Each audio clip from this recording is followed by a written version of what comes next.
Questions 1 to 12. Complete the following notes with a word or short phrase. You now have 30 seconds to look at the notes.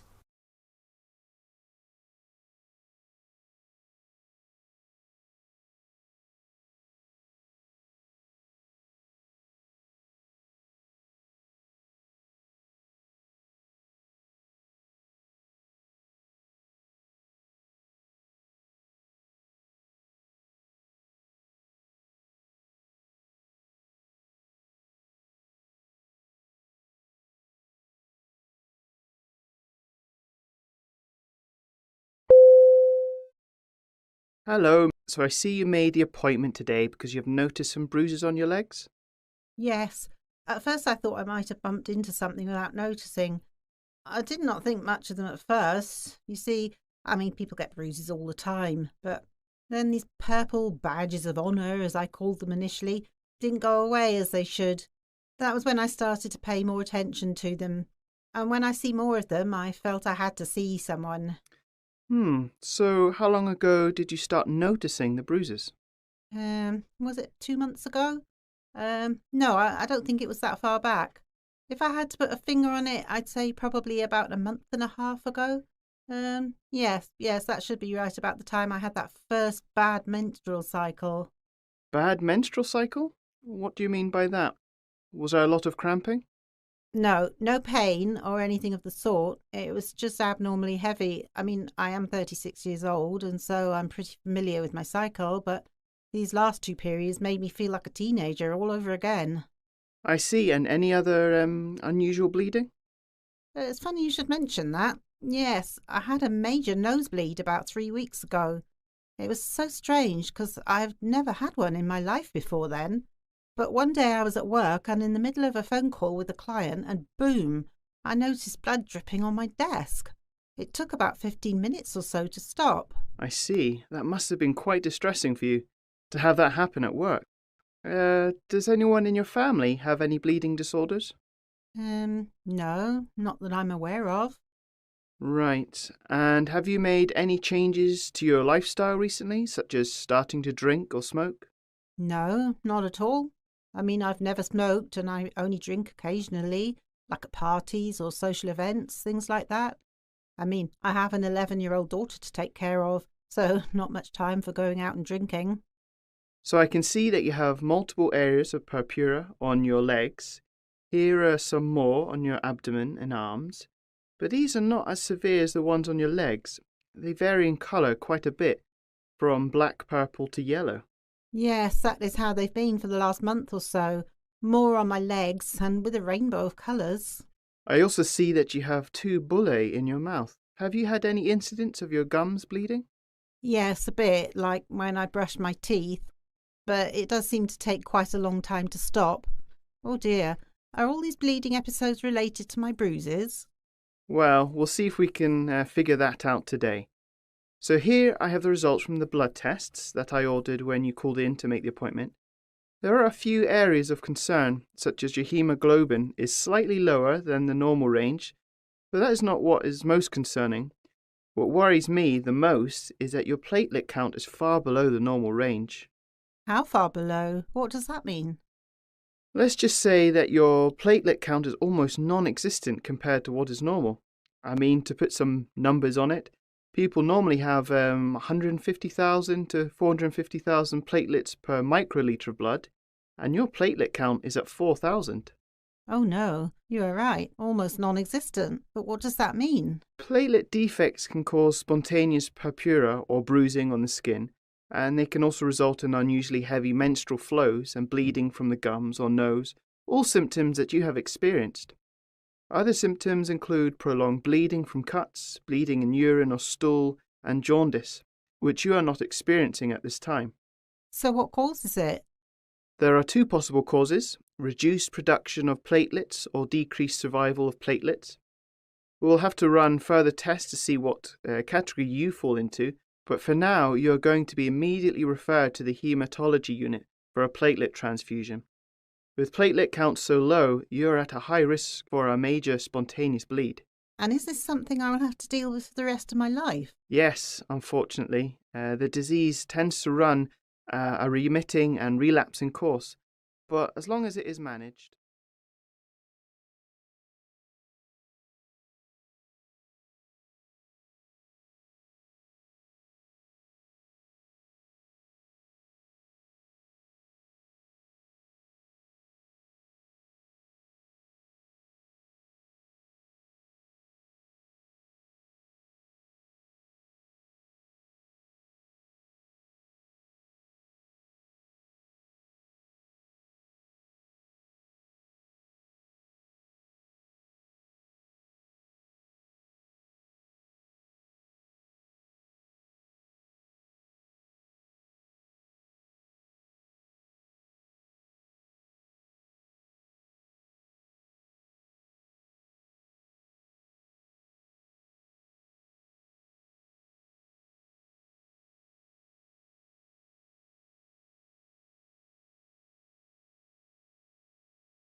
Extract 2. Questions 13 to 24. For questions 13 to 24, complete the following notes with a word or short phrase.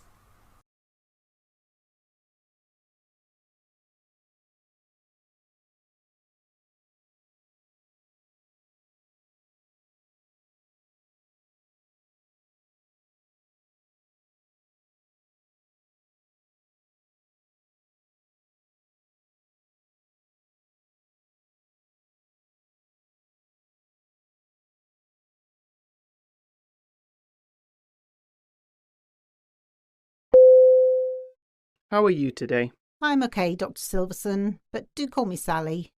Yes, Sally.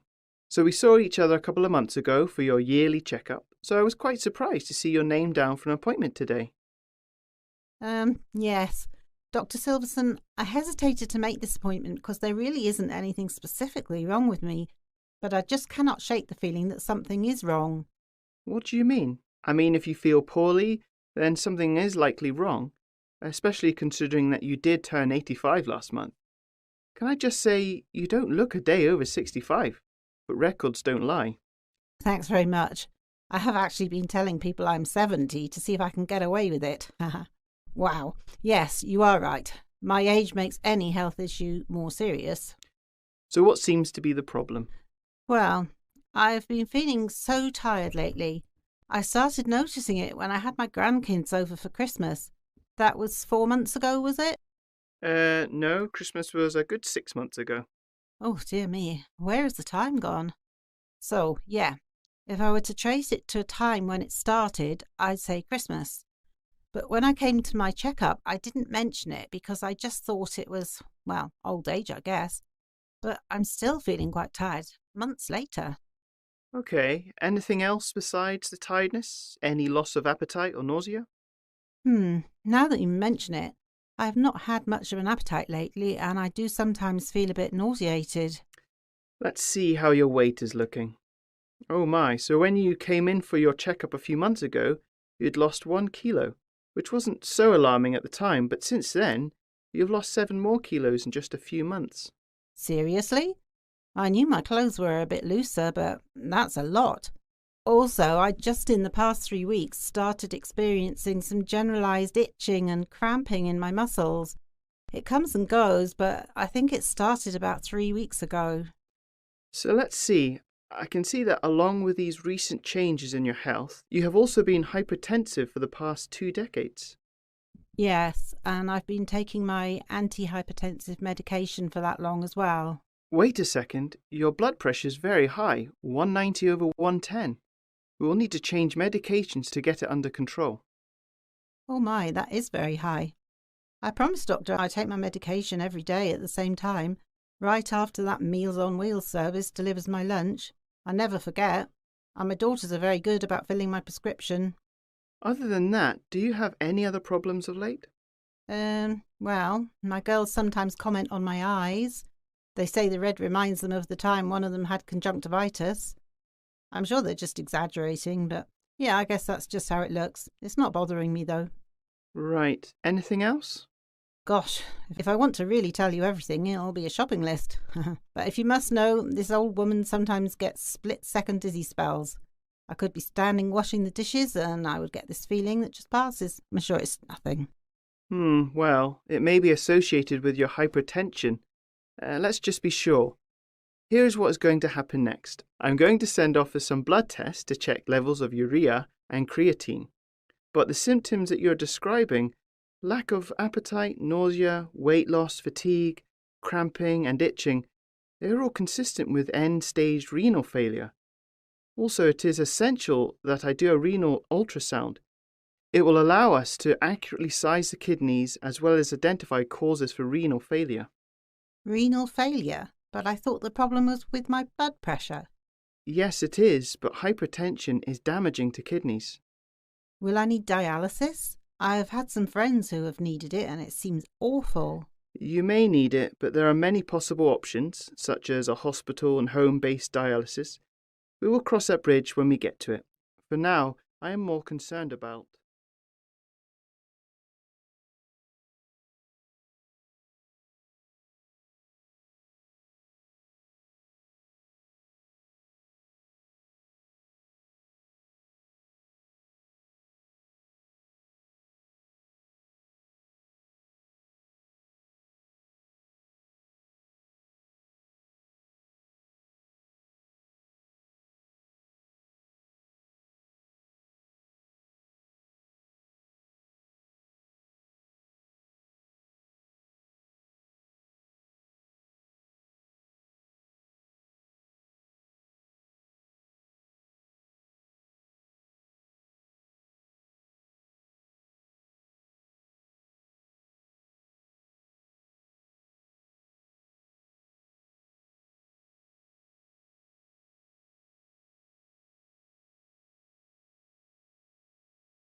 That is the end of Part A. Now look at Part B. Part B. In this part of the test, you will hear 6 different extracts. In each extract, you will hear people talking in a different healthcare environment. For questions 25 to 30, choose the answer A, B or C, which fits best according to what you hear. You will have time to read each question before you listen to the audio. Complete the answers as you listen to the audio. Now look at question 25. You hear part of a ward briefing. Now read the question.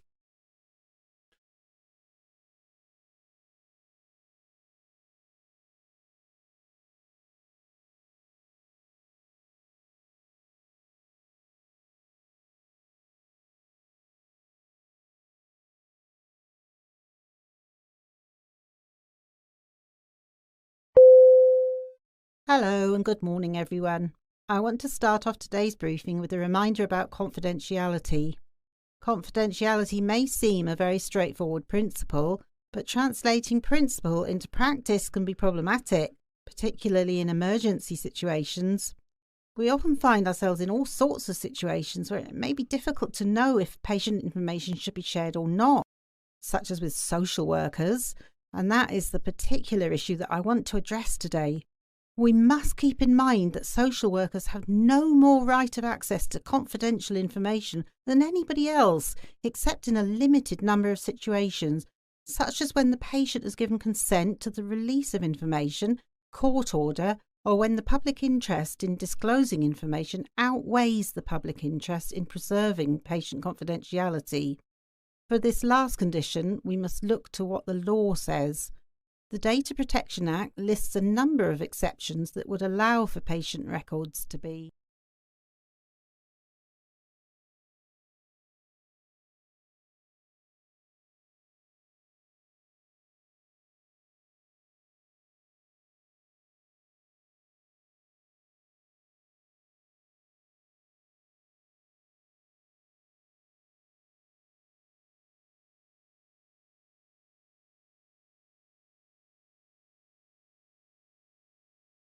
Question 26. You hear two nurses having a conversation. Now read the question.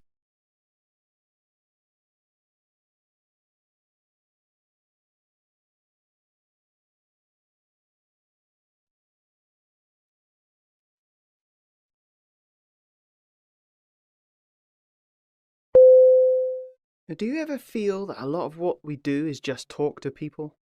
I suppose so, though I wouldn't put it that way, just talk to people. The way we communicate with patients is an important part of our jobs, especially since doctors often don't have the time to do so. I'd never really thought of it that way. I mean, I guess I think about my job as providing healthcare to people, but as a nurse, making patients feel comfortable with care is also important. Exactly. I mean, think about the times when communication with the patient has gone poorly. It has a negative effect in many ways. Patient compliance, stress levels of both the patient and us, the nurses. It reminds me of when I used to make home visits. So many of my patients just wanted to have a moment to talk with someone about their day and also their health concerns. I mean,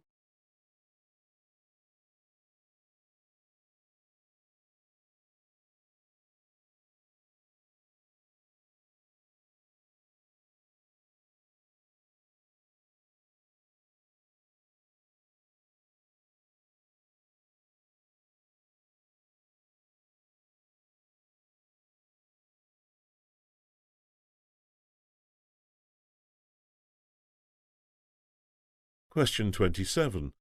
You hear part of a conversation between a GP and a nurse.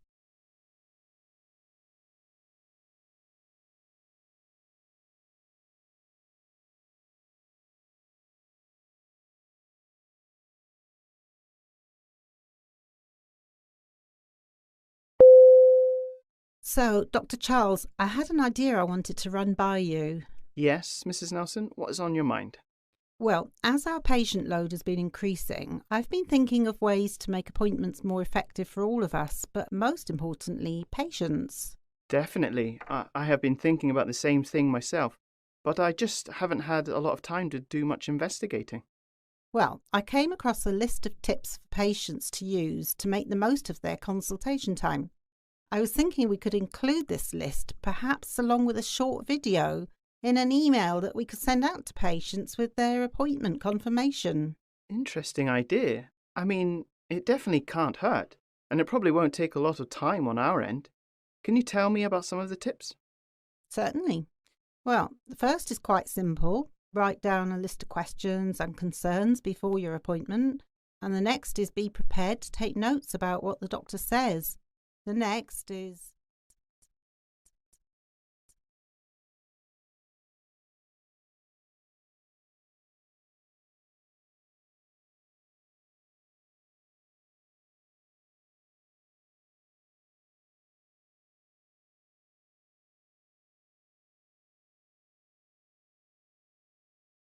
Question 28.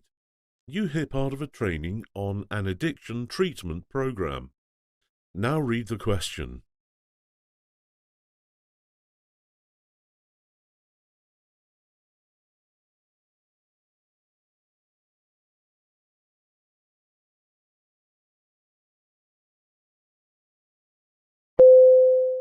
Welcome, ladies and gentlemen. Thank you very much for taking the time to learn about the NIH's trans-agency effort, the Helping to End Addiction Long-Term Initiative, or HEAL initiative, to stem the national opioid public health crisis. Nearly every institute and centre that forms part of the NIH is working to accelerate research to address this public health emergency. The initiative is finding and bringing together hundreds of projects nationwide to help researchers to take a variety of approaches to tackle the opioid epidemic. The HEAL initiative's research priorities seek to address unmet needs, areas of scientific opportunity, and strategies to create solutions to the opioid crisis. One example of a funded program is focused on optimizing collaborative care for people with opioid use disorder and mental health conditions.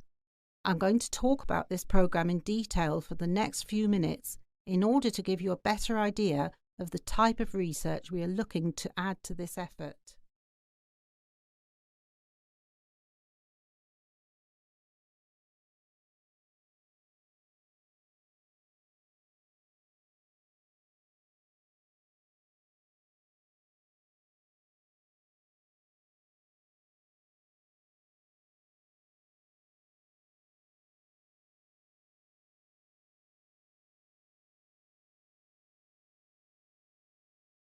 Question 29.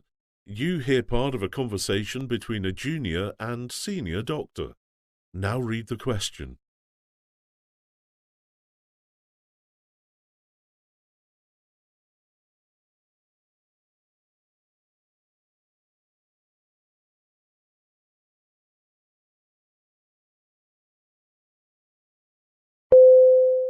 So, Dr. Stewart, I'm going to explain a bit about how we do handovers here at the hospital. Thanks, Dr. Jones. I've heard that the hospital has a very good system here, particularly the paediatric unit, so I've been wanting to learn about how it works. Yes, so every morning we have a multidisciplinary handover at 9 a.m. It's led by the senior nurse on duty and the consultant of the week.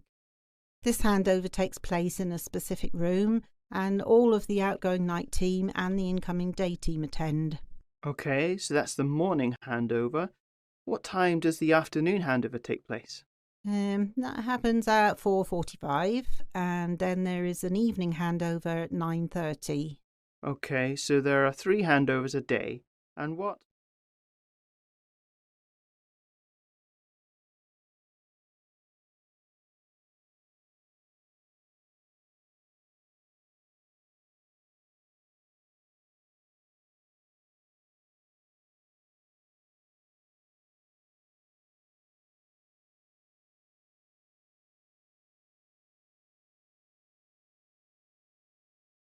Question 30. You hear part of a conversation between a junior and senior doctor. Now read the question.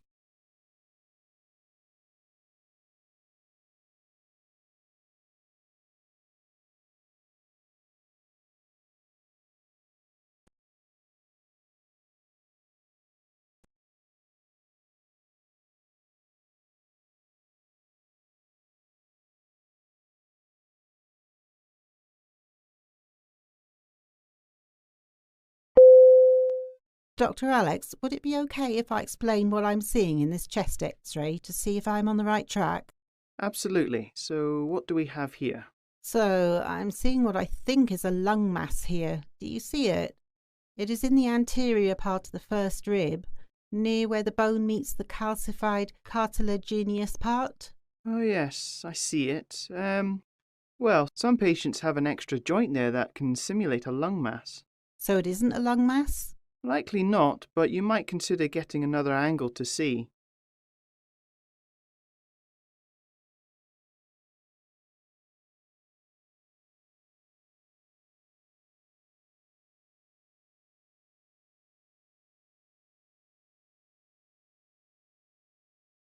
That is the end of Part B. Now look at Part C. Part C.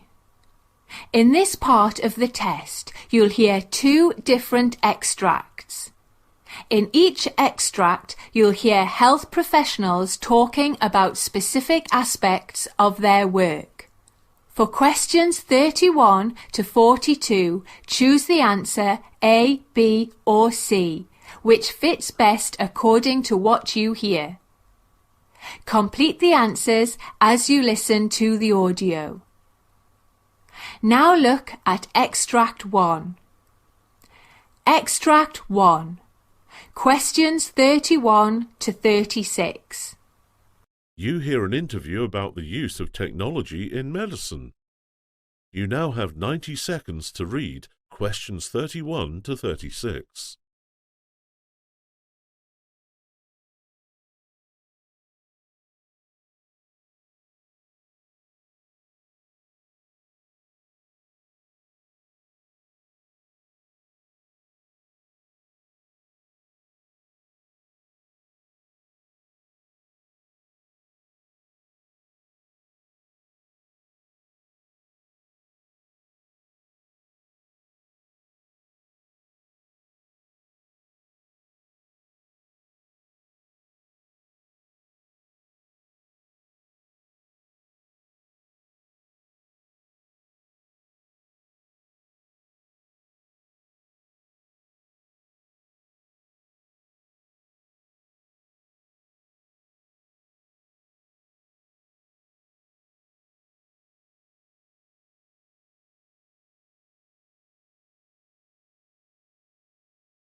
Hello everyone and welcome to the first in our special series of lectures on medical breakthroughs.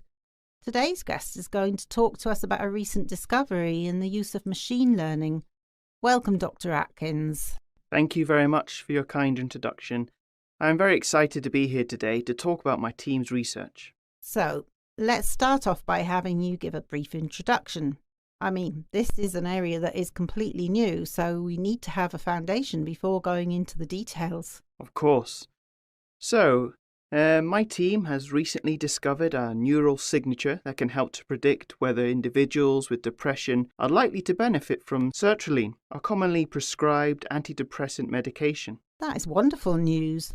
I know currently doctors often use trial and error to find the best antidepressant for a patient. This discovery can help patients on the road to recovery a lot faster. Yes, there is a great need in psychiatry today for objective tests that can inform treatment and go beyond some of the limitations of our diagnostic system. And this research helps to get us closer to that goal.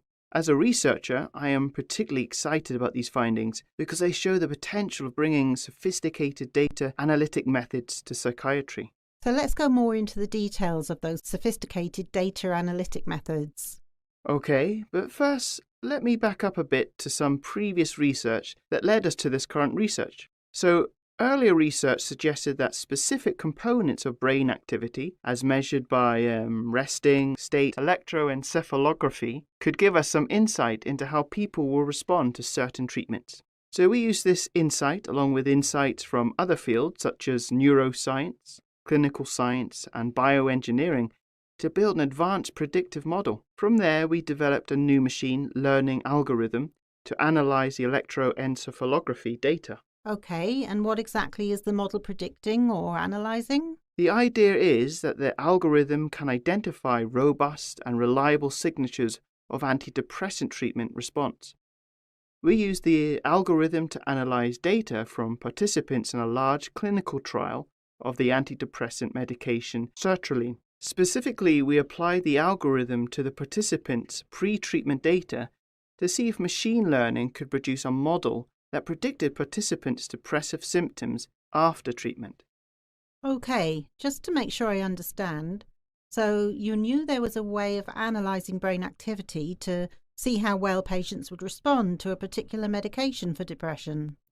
Well, I wouldn't say we knew, but that was our hypothesis. Yes, of course. So what were the results of the study? Well, the machine learning algorithm was able to reliably predict individual patient response to the medication based on a specific type of brain signal, alpha waves. In fact, this model based on electroencephalography data outperformed conventional models based on other types of data, such as symptom severity or demographic characteristics. That sounds like great news. I do have one question. So you said this algorithm was able to predict participants' response to this particular medication. Let's say it predicted that this medication wouldn't work for a participant. What does that mean? Great question. So, participants that the model predicted little improvement with this particular medication were found to be more likely to respond to treatment involving a specific type of non-invasive brain stimulation called transcranial magnetic stimulation. I see. And is there further research in the works using this machine learning algorithm? Certainly, analysis suggests that the predictions made by the algorithm may extend to broader clinical outcomes beyond the response to this particular medication. And of course, we need to replicate these findings in larger samples to determine the value of the algorithm as a diagnostic tool. Exciting. We will certainly be hearing more from you and your team. So now I want you to look big picture for a moment. What do you think will be the future impact of machine learning on your field? Wow, that is a big question. But if I had to make a prediction, I mean to say what I'm most excited about, it would have to be the potential of machine learning for advancing a personalized approach to treatment, particularly in depression. That is certainly something to be excited.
Now look at Extract 2. Questions 37 to 42. You hear a presentation about a way to reduce the risk of tooth decay. You now have 90 seconds to read questions 37 to 42.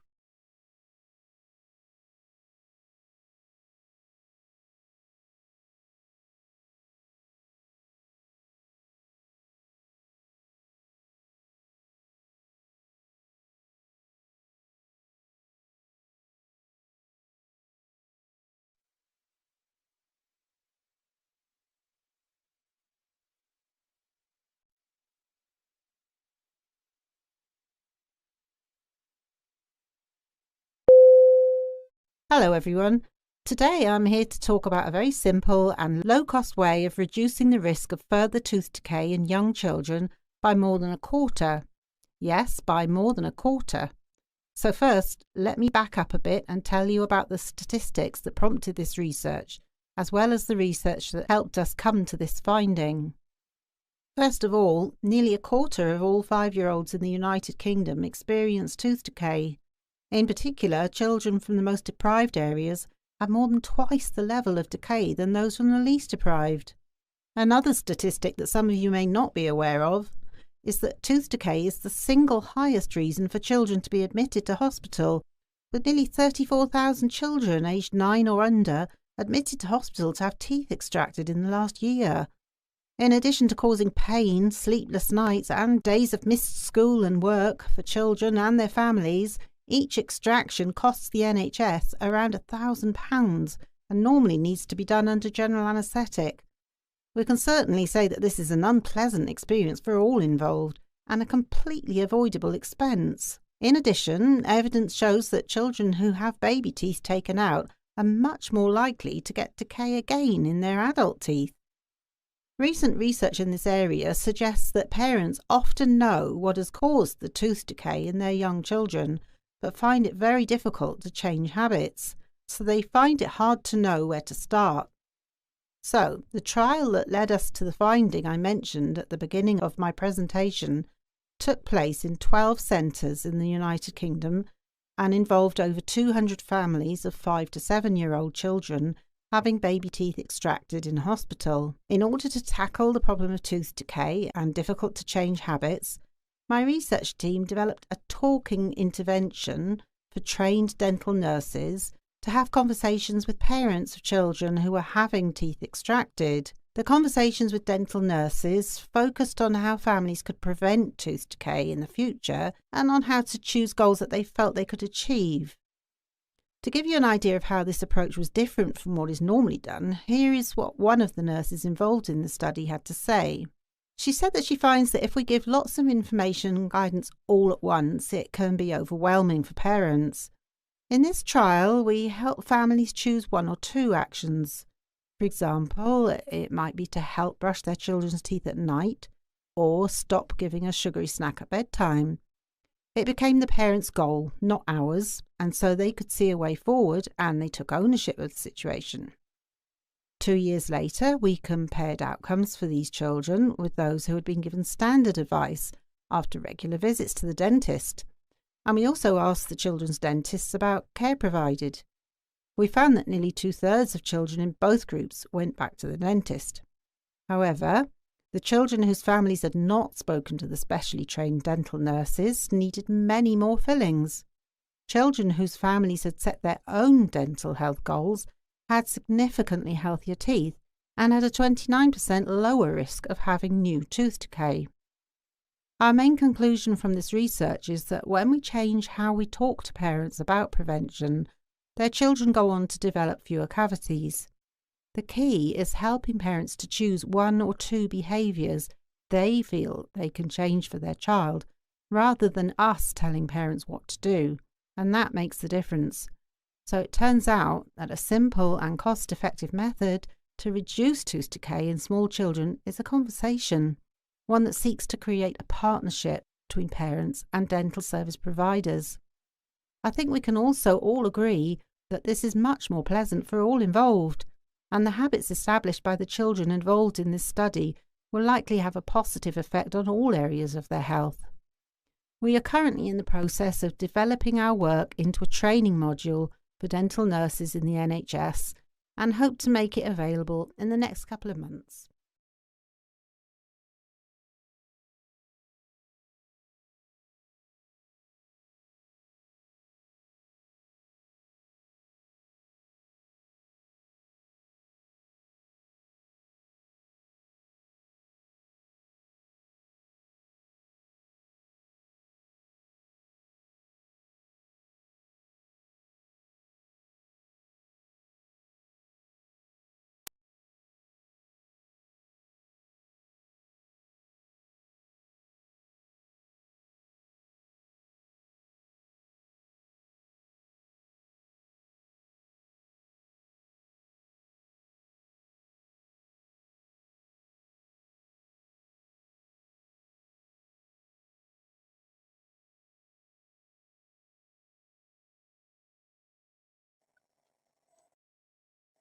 That is the end of Part C.